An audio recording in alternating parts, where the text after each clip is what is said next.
Thank you very much for joining today's Cafecito meeting. I'm Tara Tays, partner with Pay Governance, and since the inception of NACD Northern California Chapter's Latino Cohort, I've been working with the NACD Northern California Chapter to form a community of Latino directors who can share their experiences and connect on a personal basis and discuss ways to increase representation of Latinos on boards.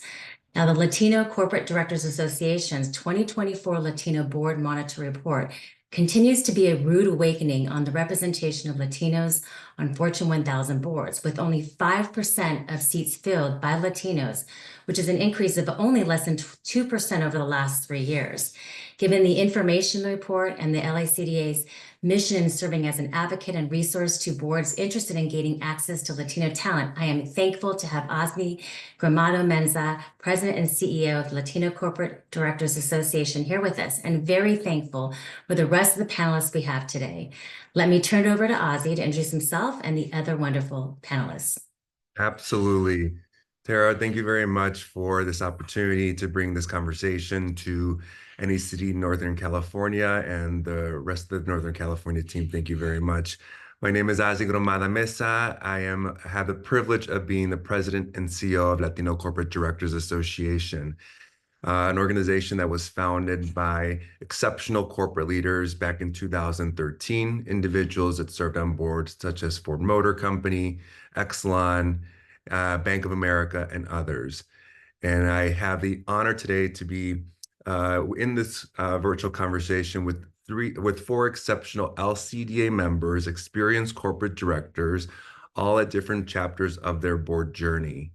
I love the work that I do. I love the work that I do with the people that I do. And to just summarize, LCDA is here to develop, support, and increase Latino representation on corporate boards.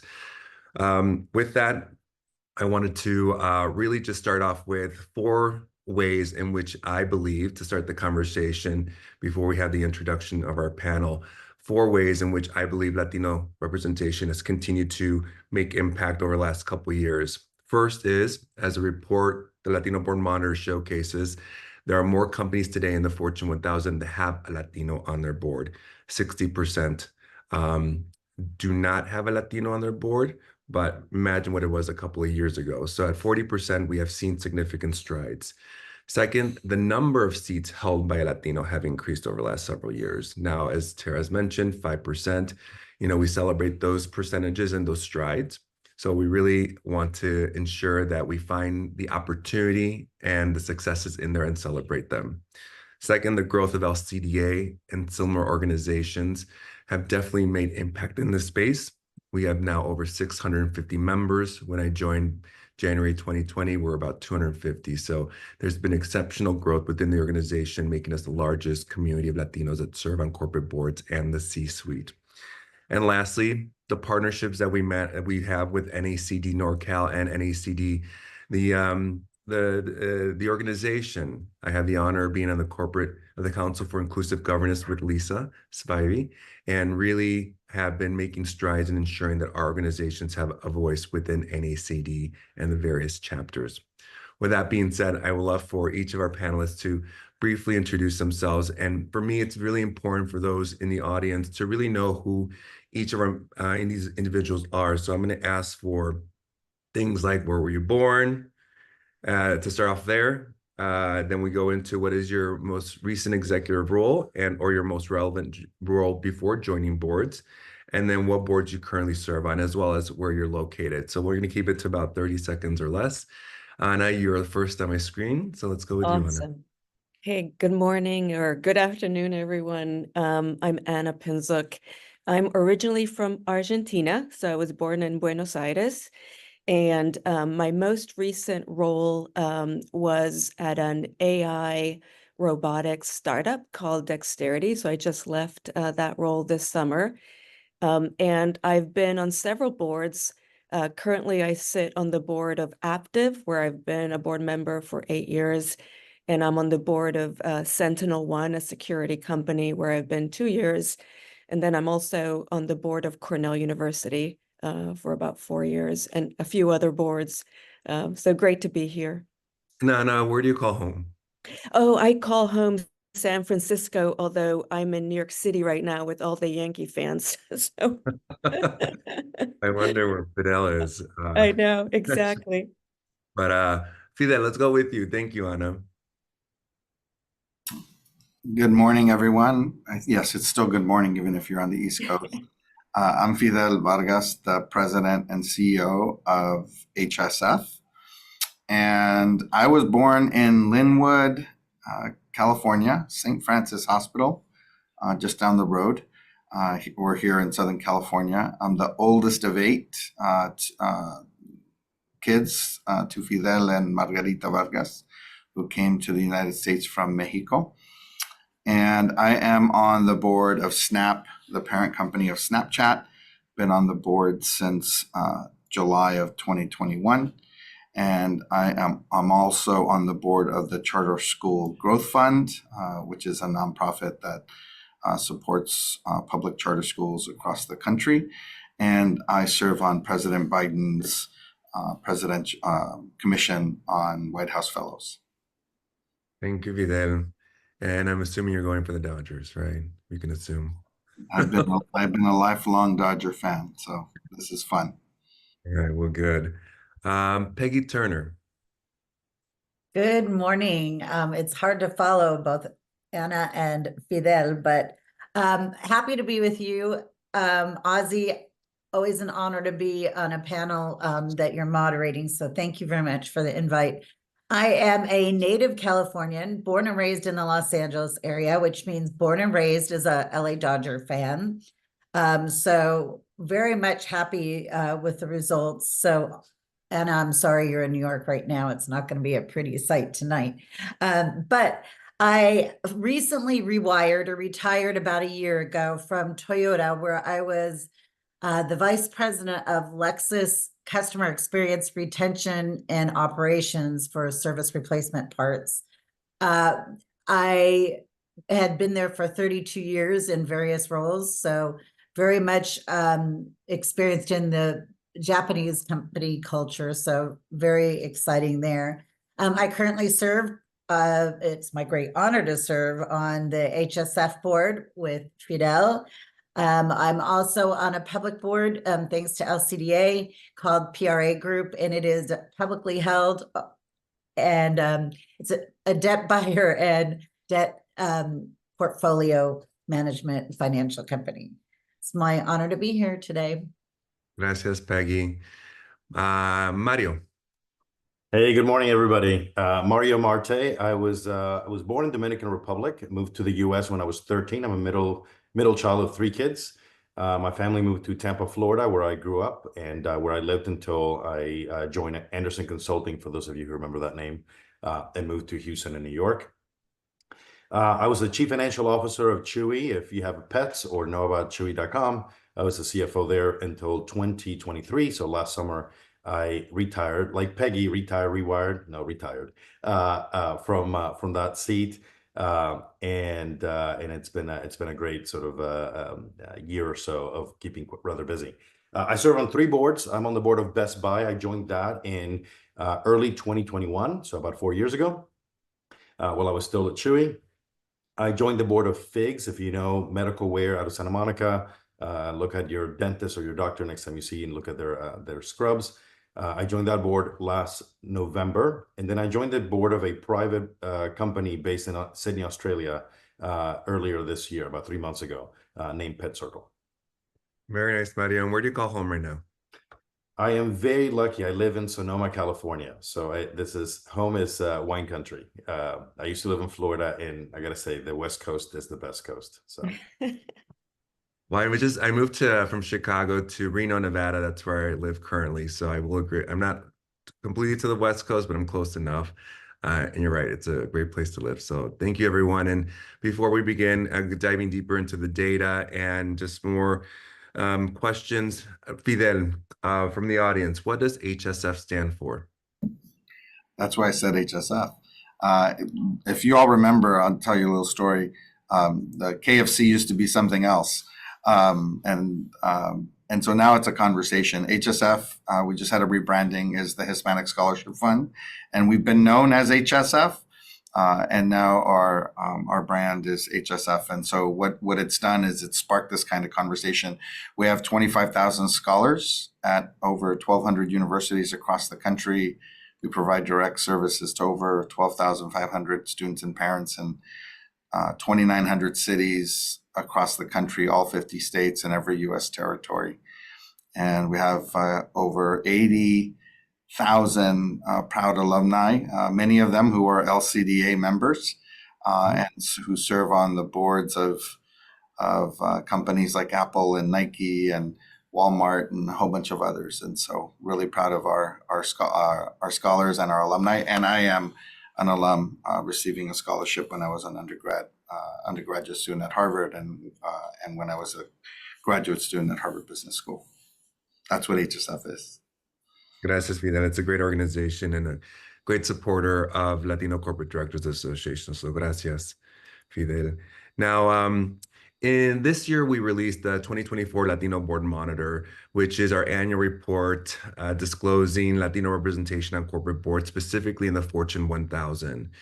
And we have celebrated every time since the report has been released on the numbers. And this year, we had a little bit of a interesting dynamic that happened in terms of there is progress, but not as substantial progress as there has been in the last several years. Now, I'm going to go around and ask Ana, I would love for you to just give me your insights on the data. What stood out for you? And then how do they resonate with your own experience as being a board of director, a Latina board of director? Yeah, so two things, Ozzie, stood out to me. The first one was really around parity. So it seems like there's been a lot of progress on parity for many of the constituents, but as it pertains to Latinos, we're not going to attain parity in terms of representation until 2060, which really was a sobering message for me. And I feel that with the numbers for Latinas, so it seems like around 2022, we were about 1%, and we're sort of around 1.7%, I think, now of Latinas on boards. And I feel that on my boards, I've been on 4 public company boards. I've been the only Latina, on those boards. When I joined Aptive, I was the only woman on that board when I first joined. It's something that you feel. And at the same time, I feel that there's a great opportunity by representing Ozzie, right? So being on the board, I think there's an opportunity to really open up doors for others. So there's a sort of like a not so great side, but then there's an opportunity for each one of us to really make a difference. Yeah, and I would add to that, Ana, even more a good and a bad. Yeah. A more dire piece is that even by 2060, we will not reach parity for Latinos, but other communities will have. There's this table that we're talking about is in Latino Board Monitor, as well as on our website on LatinoCorporateDirectors.org if you want to take a look at it. It's a really good conversation piece. And parity also, we consider it to be a parity to the U.S. population size That's of right. the community.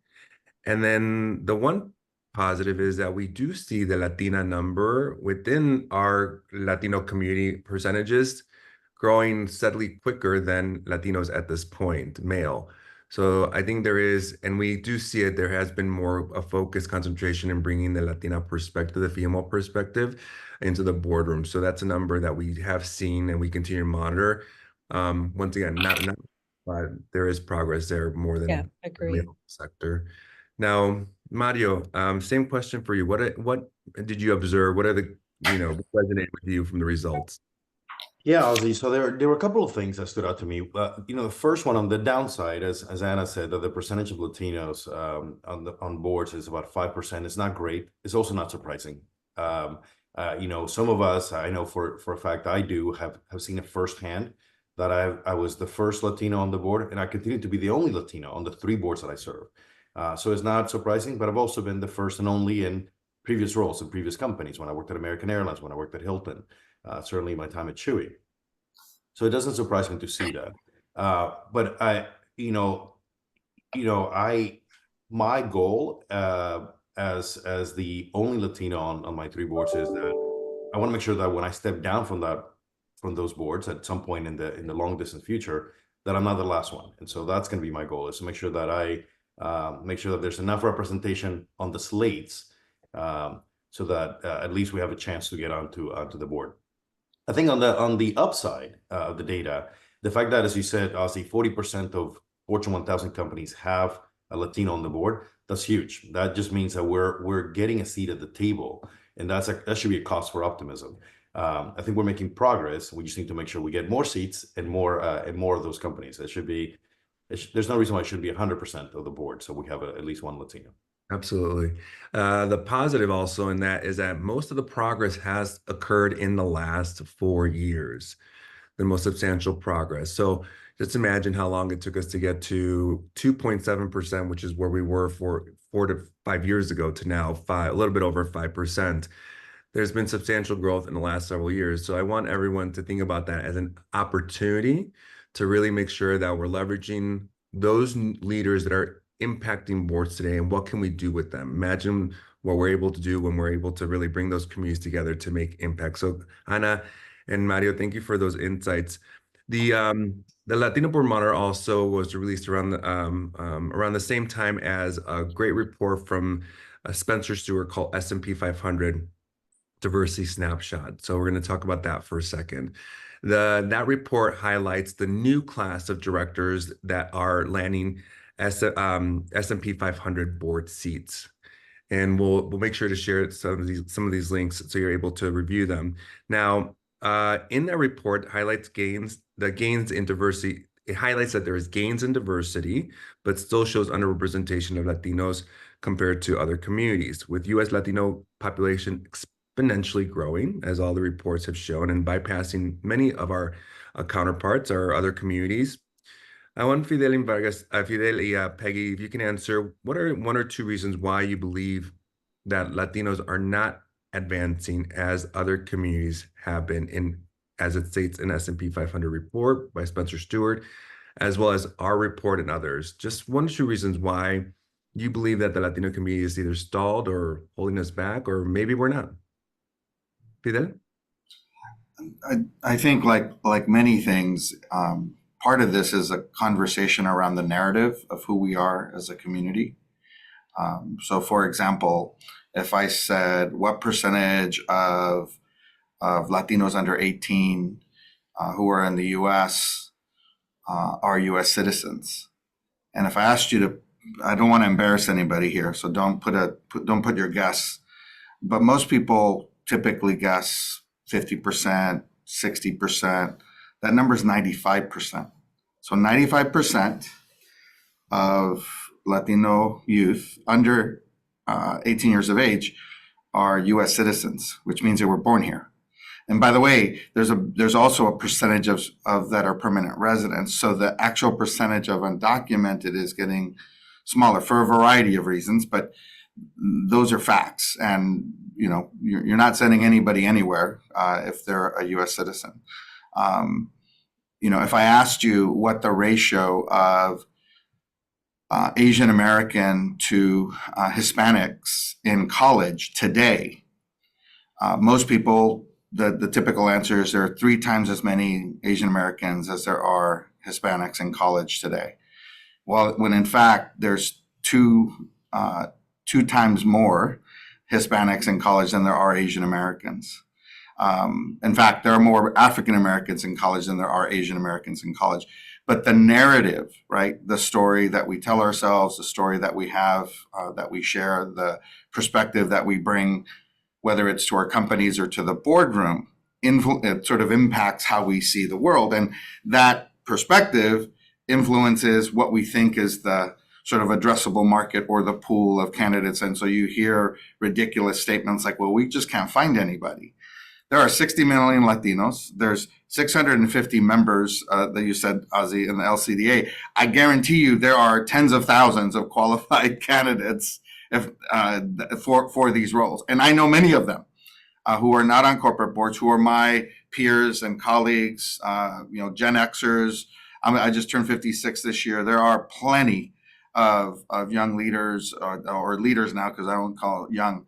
And so changing that sort of the context, the perception, the narrative I think helps folks who are sitting on boards who have this perception. I think it would be remiss to go without saying some of the nasty, again, I don't want to turn this into a political conversation, but the conversation around, making jokes at the expense of Puerto Rico or Puerto Ricans or Mexican Americans or whoever is just, it's insanity. And so there are absolutely qualified people, and so changing that, helping to shift that perception, and the work that the LCDA is doing, and bringing that conversation inside the boardroom is really important. That's what I just did right now. I'm sorry if it took too long, but I do that constantly. I want to follow up with that. So do you think the challenge is that us Latinos are not sharing those data points in the most effective way, or are our allies, counterparts, CEOs not understanding or having that data? So who's I think it's both. And in fact, I would say that, if we had a sort of an anonymous poll, I think many of the people on this call would say, I didn't know any of what Fidel just said. In fact, I don't believe what Fidel just said. And it's fake news. It's not. That census data that we share constantly. So I think within the Latino community, that's a conversation that we need to have about our own sort of sense of who we are, our own self-worth, our own sort of where we've traveled and how far we've come with people like Peggy and Anna and Mario and you and everyone else on this call. And certainly when I share that information, there are a lot of people who are surprised. They don't believe what I'm saying. Just like they don't believe the information about the economic the power of our community. So we just have to continue to share that information, and frankly, knock down any conversation that says, well, we just can't find anybody. Well, tell you what, you're not looking in the right places. Well, I will say, Fidel, because those numbers have been talked about, those data points, for many, many years, and they continue to grow. Next year, what's going to happen? They're going to grow, grow, grow. But I think what you just did is that you brought in data points that I believe could be more relatable or more or impactful than just the 3.2 trillion GDP, or which we talk about quite a bit, right? I think what you just did there was made it either more relatable or just easier to really understand the impact. So I appreciate what you mentioned there. I think those are great takeaways. And Miguel Nunez, who's on the call with us, he shared a link, which I haven't checked out, but I have read a while ago, but I do just want to make a comment that this is why LCDA in this community exists. We were approached by Pew Research Center to help promote board opportunities for the organization. Now they have 2 Latinos at the Pew Research Center through the support of LCDA. So just wanted to make that comment. Peggy, your insight, 1 or 2. Yeah, well, I just want to expand a little bit on what Fidel said. Narrative is very important. I think it's also important to make it relatable in that we just talked about the $3+ trillion of GDP, but to make it relatable, how about that would make the Latino community the 5th largest GDP in the world? I mean, that really, to me, hits home a lot. So I think we should include the economic factors, because again, it comes down to the bottom line and the purchasing power. But also being named Peggy Turner, I have to be very deliberate in claiming my ethnicity because it doesn't sound like I'm Latina. So I think claiming ethnicity is a very critical point in helping grow the Latino community. But also the pipeline. Fidel's right. There are plenty of people out there, but we need to actually focus on making sure that corporate America has a C-suite with Latinos, because if they don't, it's really hard to get board seats if you don't have some experience at the C-suite level. So I would say simply claiming your ethnicity, making sure the pipeline at the C-suite level or even senior management level in leadership should help us get a stronger, robust pipeline to help fill the corporate board spots. And then, of course, networking. The networking gaps, we have to all make sure that we're very deliberate in networking in the point of making sure we know each other, making sure we know each other's qualities, skills, experience, and advocating for each other. Well, a couple of things I want to take away from that, Peggy, is on the last piece, the network. So there was a report 2-3 years ago that was released by LinkedIn, stating that Latinos on LinkedIn tend to have less connections in other communities. That is something that someone should just keep on thinking about, because 70% of board searches are done without a search firm. It's about who you know, who knows you. So LinkedIn now is a great platform. And I think what I read from that is that we just had to build more connections, be more active. That was something that really resonated with me, as the way that LCD grew over the last several years was through LinkedIn, was from us being very proactive and reaching out to individuals who had exceptional careers that didn't know about LCDA. And I will tell you, I'm very frustrated when I reach out to an executive that is Latino and they never respond. They never respond on LinkedIn or even just a congratulations. So something just to keep in mind, that those who you're mentoring or those around you, how powerful the network could be, especially with tools like LinkedIn. And the last piece of it is the claiming your identity. This is something that I just learned recently. It's something that we advocate 100%. One question I get all the time, well, how do I do it? What do I put on LinkedIn? I'm like, well, put whatever you want, like first generation Mexican American, proud, daughter of Cuban parents, whatever it is that you feel comfortable. But I recently connected with the First Nations, which is Native Americans, First Nations in Canada. And I was analyzing their LinkedIn profiles. Every single one that I came across was very proud of their tribe, was very proud of the community they came from. So I took that away to say, well, why can't we be the same? Right? Why do we have these questions about our identity? And you're right, we have to claim them, because guess what, Peggy, before I knew you, I thought you were not Latina, Yeah. right? And we connected and we're part of LCDA. So who knows how many opportunities you may have not been included or known of. Just Be because loud and proud. you are loud and proud. Well, thank you for that. I wanted to now move over to how do we accelerate the progress? So more specifically on how we do that. And this is going to be for Anna and Peggy, but we talked about a couple of things, the network, supporting each other. What are one or two just tangible things that everyone in the audience can walk away with, and maybe they haven't heard, maybe an aha moment that you've had in your journey? Initiatives you think will significantly accelerate Latino representation on public boards over the next 5 years? So I'm giving a time frame here. You can also include any experiences that you had with organizations like NACD or LCDA as part of those accelerators. But what is one or two things that the audience can walk away with, what you believe can accelerate the progress of Latinos over the next 5 years? I'll start. So I got all my board opportunities, Ozzie, through connections. I mean, even my first board opportunity was a recommendation from somebody that was overboarded, and so she suggested me as a candidate. And what I had done at the time was just let people know and share my profile, and sort of there's the cafecito that you have with different people, right, to let them know. The second thing that I thought was useful was when I was on nonprofit boards. There are some great people on nonprofit boards. Sometimes it's easier to get on those boards. And then you do a good job and you make the connections. And those people, or several of those people, ended up being reference checks for me when I was looking for a public company board. So that's I think a step to take. And I wouldn't have known to do that necessarily, or that people were calling not the people that, whose names I had given, right? They were sort of calling around to learn about me.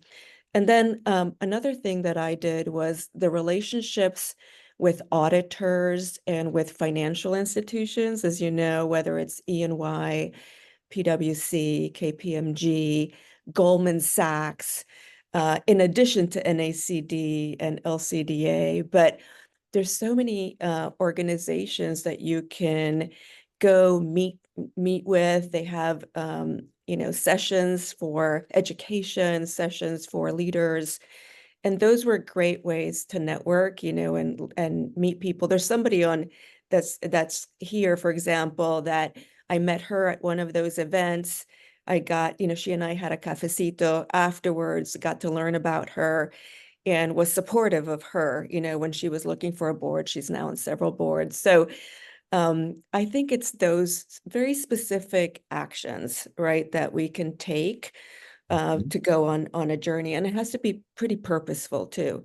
It's not an accident. It's something that you sort of plan out. I planned my sort of journey over a 5-year period. I said, okay, let's first get on a non-public board. Then let's look at maybe some private boards. Then let's look at public, right? So very purposeful.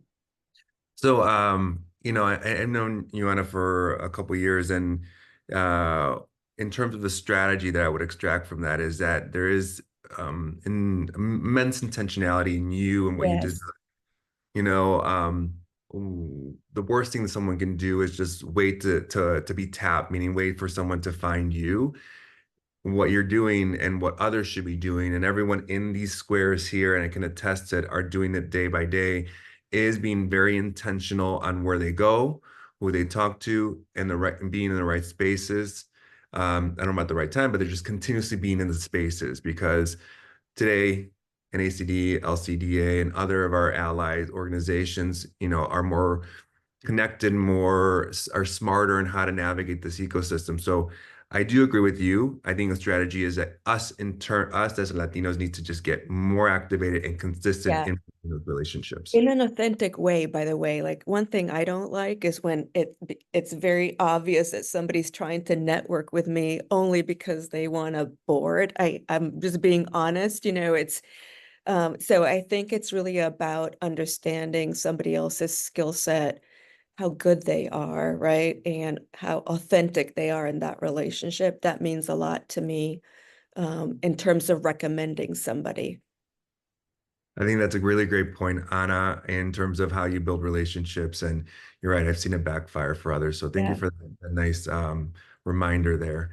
Now, Peggy, what is your ideas in terms of initiatives or strategies? And it could be, you know, building a campaign to target, you know, all public whatever it is. But what do you believe is from you personally, a strategy or initiative to accelerate Latino representation over the next 5 years? First of all, I agree 100% with Anna. I think that's very important to be able to build those relationships, but also community. And that's what we're doing with LCDA, is really building that community and trying to bring as many Latinos forward to be able to help build that community and get out there. I also believe in intersectionality, which is partnering with WCD, partnering with women on boards, partnering with NACD to try and get their strength and try and help build our Latinos through that intersectionality. So I think that's very, very important. I also think partnering with search firms, Diversified Search uses LCDA to get candidates and strong candidates. And so there are other search firms that could also benefit by partnering with us. So I believe community is very important. African Americans have been doing this for a while, and they're very successful in building that community and helping that community along, mentoring people and advocating for them. And then also, we want to be the place where search firms are looking, even though most of the board seats are through networking, but still there are search firms out there. And then my personal objective is, since I'm sitting on a board seat, I look at, okay, if we get an opening, who would I recommend? So when I go out and network, I'm also looking about who here has the skill set that's going to match the board that I'm on. So that's what I do personally. Well, that's great. And creating these rooms like LCDA and ACD are great for you to be able to, you know, look for talent that might be great for your board coming up. But you're 100% right. Community is super important in ensuring collaboration that we have across all our ally organizations. And the last piece or one piece you mentioned is ensuring that there's a talent solution, that there really is, you know, we can convene, we can learn. And this is one of the biggest things we advocate for here at LCD. I'm very, very, very passionate about this, and that to us, data is important. Understanding where Latinos are in the C-suite and the boardroom is super important, because as you mentioned, you know, with your name, Peggy Turner, many may not know that you're Latina. So we can solve the problem and find Latinos in the C-suite and the boardroom and track them and create the largest talent hub. Latinos are served, they're prime board ready, board prime. That's a solution there. right? Why not offer the solution, which everyone wants exceptional talent? This one just happens to have flavor, right? And that is really how we're going to create change. So I totally agree with you, Peggy, and two of the insights you provided there. So I appreciate that. And you are a testament of, what happens when community comes together. So gracias, Peggy. Now let's skip this question real quick, one question, and go to Fidel, which is really, we have the Latino Board Monitor that showcases Latino representation. There's insights there. There's solutions that we offer in that report. There's a Spencer Stewart report on the diversity snapshot. And, they all are focused on, driving change and just awareness. Now, you work with corporations every single day. How can we use these tools to effectively, hold companies accountable or ensure that they're informed of what's happening out there? Because as you mentioned, many just don't know, right? So how have you used in your journey at HSF or others to be able to ensure that this information really is useful? Sure. So I think there's the perspective of me or you, each of you as individuals, the perspective of you and the organizations you represent in terms of your role. And then if you're on a board, or whether it's a public board, a private board, a nonprofit board, what conversations we're having in those situations. And I think for me, that's how I look at this. So when I'm having a conversation with executives from some of our sponsors or partners, sharing data that demystifies or breaks down false narratives about who we are is incredibly important. As like, for example, if you knew that there were twice as many Hispanics in college than there are Asian Americans, again, not good, not bad, that's just a fact, and you're a marketer at American Express or United Airlines or Lexus, how are you thinking about who's going to be buying your cars or booking flights or using your credit card? And how does that translate into how you're marketing? And how does that translate into, well, maybe it's important that I have a perspective of someone, right, who is a college graduate, who is an executive, who has that perspective. And by the way, I'll get back to some things that's obvious, but it needs to be said it again. We're not looking to lower the bar here, right? We're looking to keep the bar high. And we know that there's plenty of candidates, we're all on this call, that can keep that bar high in terms of the expectations for what it means to be part of the governance of a public company. That's a given. However, you also need to understand the importance of what a different perspective brings to that, whether it's a perspective of, a more gender balanced board, or more, having the perspective of a young person, having the perspective of different constituencies that are going to help bring and strength, or going to bring that perspective and strengthen what's happening. And so it is bringing that conversation as an individual in your organization, and then in those small conversations that we need to have in order to continue to push it forward. And for me, I love what you said, Anna, about, by the way, you can't apply to be on a public board, obviously, right? Like they look for you, whether it's a search firm or someone on that board, and it is about relationships. And so what I'm very cognizant of from myself is I could explain the long search process that happened, and it was very sort of different typically than what you typically experience. But now that I'm in that seat, taking that responsibility seriously and having a conversation with the folks that helped place me on that board, not about me, but to share that with them, other potential candidates for other searches. That's a hard thing to do, right? Because the seats are limited. But the more that we're putting other people in front of them, and by the way, that's also when you're doing something for somebody else rather than asking for something from somebody else, that's not going to hurt you. That's going to help you. And so making sure that you're willing to help others in pursuing those roles. Frankly, because you can't serve on 10. I mean, I guess you could serve on 10 boards, but that would be worse than working full time. So to share the opportunities and to continue to have that's something that I think we can all do as we have those conversations, to be generous and gracious about raising up other talented people that we know that are in our networks. That's 100% all right, Fidel. A couple comments there. There is this idea that bringing in underrepresented communities, Latinos, African Americans, Asians, this idea of lowering the bar. I mean, I can ask every single one of you all here, when you look at candidates, would you ever lower the bar? No.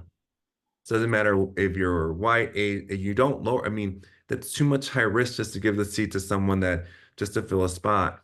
That's one thing that I learned, and I always push back. And the other thing is, as you were mentioning the data points, Fidel, in a comment that Marisol Angelini stated regarding generational, and I'm probably taking a little bit of a different spin, Marisol, on this, but there have been way more new directors and Latino directors in the last 4 or 5 years than ever before, right? So those individuals that go in, we have to be patient with them going in because they need to build rapport.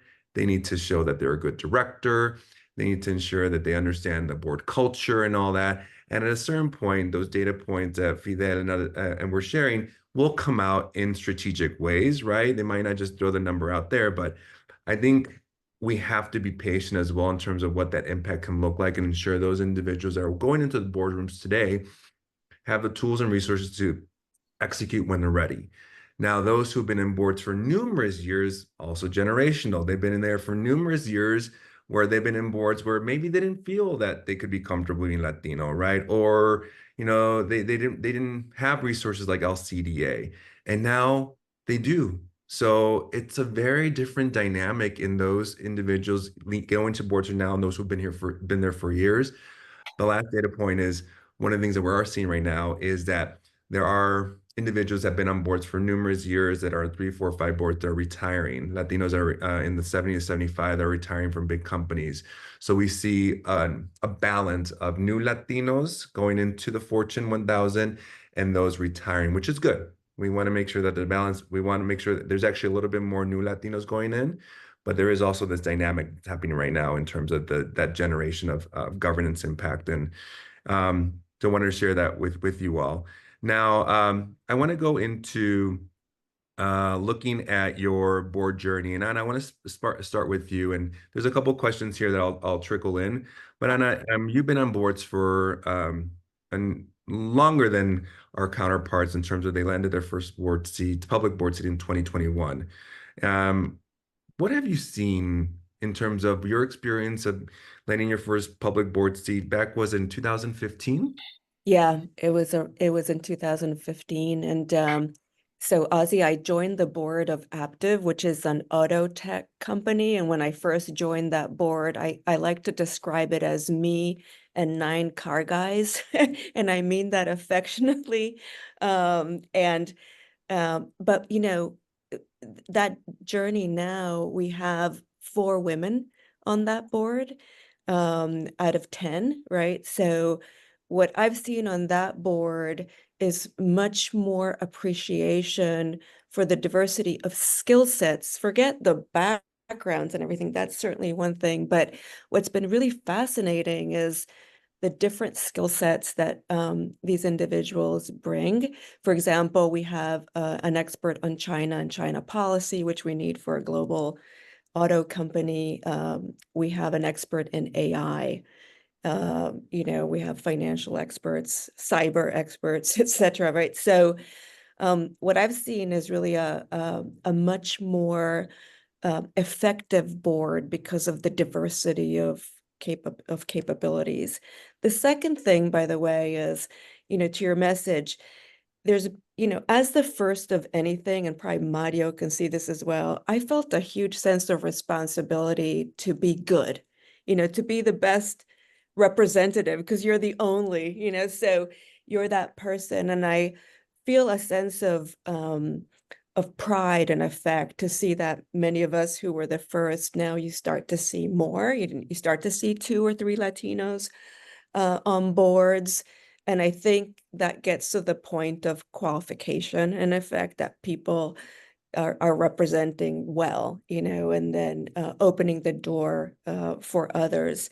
Lately, though, Ozzie, and you're seeing it in your report, we're seeing this go back. It used to be different types of skill sets, and I think the CEO, CFO hats are kind of swinging back a little bit more. And on like our active board and another board, AI and cyber have been 2 other issues. And so what I'm telling folks is, you never stop learning, and, make sure that, you're a C-suite or CEO, but that you also have these other skills that you're bringing to the boardroom, so that you can differentiate your company, with the skills that you have. Well, that's interesting, Anna, and you're right. The certain profiles are, coming back in terms of what we consider the traditional CEO, CFO. For years, we saw quite a diversity of profiles going in. One of the comments I've heard from search firms is that it's just due to the economic, environment that we're in, where they're looking at those certain types of profiles because of they bring stability or have been able to manage corporations in stress or duress for a long period of time, where they have this financial, cycle of, the financial crisis in 2008. Now, that's one thing I hear. Could someone relate, like say someone that's a CMO or CTO or CHRO, can't they have a similar perspective as a CEO, CFO, because they've gone through those cycles as well? Can someone with those non-traditional profiles relate to bring that perspective or skill set that maybe they're not doing today? Well, my personal view, let's take a CHRO and what's happening with AI in terms of, what's the workforce of the future look like, and how to bring that knowledge in terms of strategic planning for any company. I think to your point, Ozzie, we have an opportunity to both have a strategic lens. They can bring their, everybody that's in the C-suite has, P&L experience. I mean, they see it, right? They have P&L knowledge. They have financial knowledge. They're not just a functional leader. And on top of that, I think if you focus on these new skills as well and are able to bring to the board where, how a company should consider these disruptions, that's like an added benefit. So I think it's an and from my perspective. That said, Ozzie, I can tell you I'm on the Nom and Gov for one of my boards, and it's a process to have that conversation. It's not, people want, especially CEOs. I see a lot of, oh, but we must have a CEO, and I'm like, well, could we have somebody that's run a $10 billion business and a large P&L? We're not going to have many CEOs that are diverse, so let's look a little, and there's not that many of those people, right? So let's look broadly at the candidate pool that we could bring in. I appreciate those insights and the comments. Mario, just to reflect on that, what have you seen? Let's specifically on the profile perspective. So you are a CFO of a public company. On the boards you serve on, Best Buy, Figs, and PetIQ, which are all very different. Are you seeing the same scenario? I am. I serve on the board of the NomGov for Best Buy, and very similar. We definitely are looking for diversity of backgrounds, but yet the CFO, CEO roles are still the gateway into the boardroom. I think there's an angle of technologists coming onto the board. So because as has been said, right, every company now is a technology company. So if for example, you are a CHRO, you may have a slightly harder time getting onto a public board. But if you're a CHRO that has studied AI in depth, has attended conferences, has taken courses on Coursera, which are free, can speak deftly about the technology, you improve your chances because you may not have a direct, you may not be the CTO, but you now have a a real angle that separates you from the rest of the candidates? Mari, that's actually great insights. One thing to add there, just is in the last several years, there has been a higher attention to the CTO, CIO, the technical skill set, right? One comment I've heard, and I would love to have your reaction to this, is, well, yes, the skill set that we need, but the person that we brought in was a one-trick pony. They weren't able to really be impactful across all the various aspects of what really a board of director needs to do. Do you have any reaction to that in terms of maybe it's an insight to those who have a specific vertical they work in? Have you heard that? And I tie this onto the lowering the bar thing. I think the lowering the bar thing is not the situation. I think the situation that people react to is when someone goes in and they are that one-trick pony, and they don't bring true value. Anyone, have you seen that? Have you felt that where the one-trick pony comes in and you're like, how can we use this as a way to learn for those listening to learn? I have seen that on a board, Ozzie, where we brought in somebody that was really a CTO, but really hadn't had the breadth of experience to look more holistically at what was going on at the company. And then that individual self-selected out is really what happened. It was interesting. And then when that person left, we were like, okay, we needed that expertise, but it made us smarter about the other skill sets. So I think it goes back to being an and. I think we need to be selecting, I mean, most boards are selecting people that are C-suite, breadth of expertise, financial expertise, strategy, etc. And they're trying to figure out how to select the CTO or the CMO or whatever that fits in that strategy quadrant as well. Well, I mean, that relates a little bit to also what Mario mentioned in terms of taking those, say you are a CFO, so getting certified in AI ethics or other That's elements, just kind of know the language, know what questions to ask, could be as impactful as someone that is a CTO. So I think it's something that's very important, Mario, in terms of continuing education.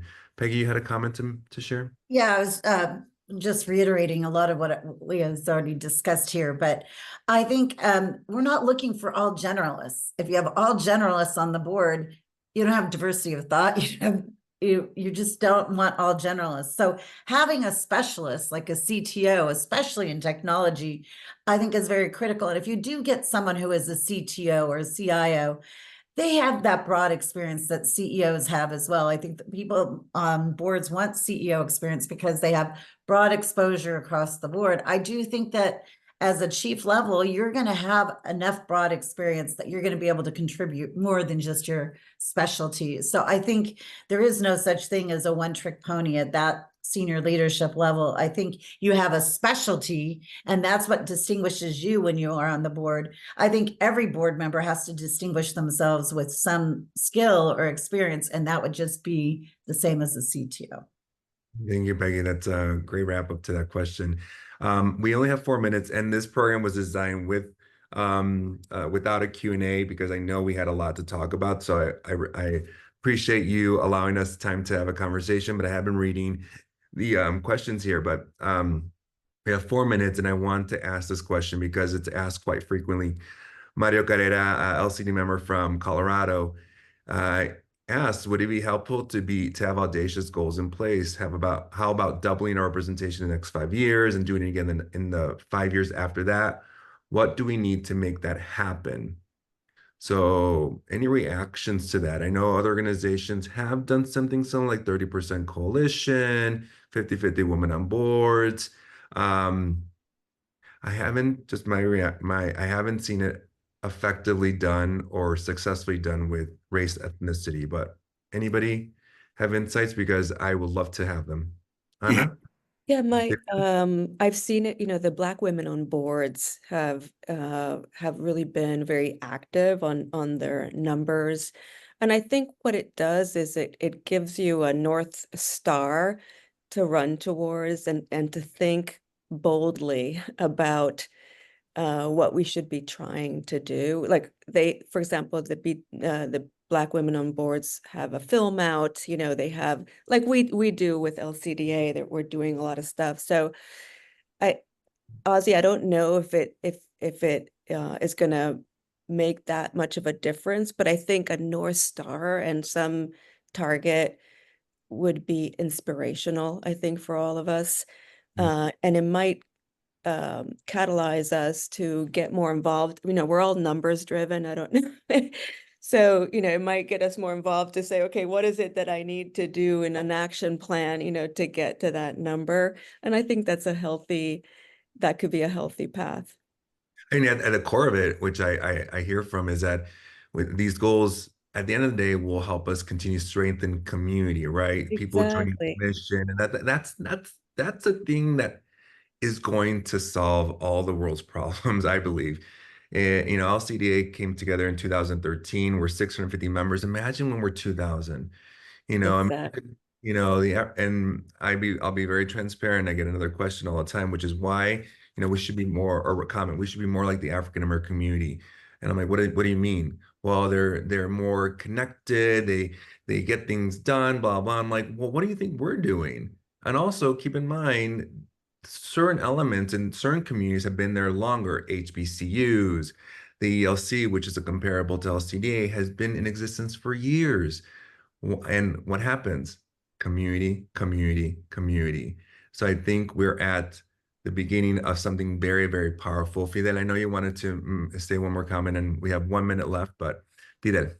No, I agree with what Ana said, and just say, if we're not connected on LinkedIn, please connect with me. Happy to be connected. And like I said, I think the one thing that we all can do, that I can do, is whatever little part I can play in sharing whatever knowledge I've gained about this process, and also just getting to know and build the network. So let's all connect. Yeah, I appreciate that last comment. That's a great way to wrap, because I do know every single one of these individuals on this panel very well, and they are the epitome of paying it forward. They will ensure that you are successful in your journey. So please reach out to them on LinkedIn first, and then we can start from there. Fidel, Mario, Peggy, Ana, and the NACD Northern California, and Tara Pays from Pay Governance. Thank you very, very much for this opportunity. The reports that we mentioned are available on LatinoCorporateDirectors.org, the Latino Board Monitor, and as well the Spencer Stewart S&P 500 snapshot. Please visit the Insights Hub. Gracias. Thank you.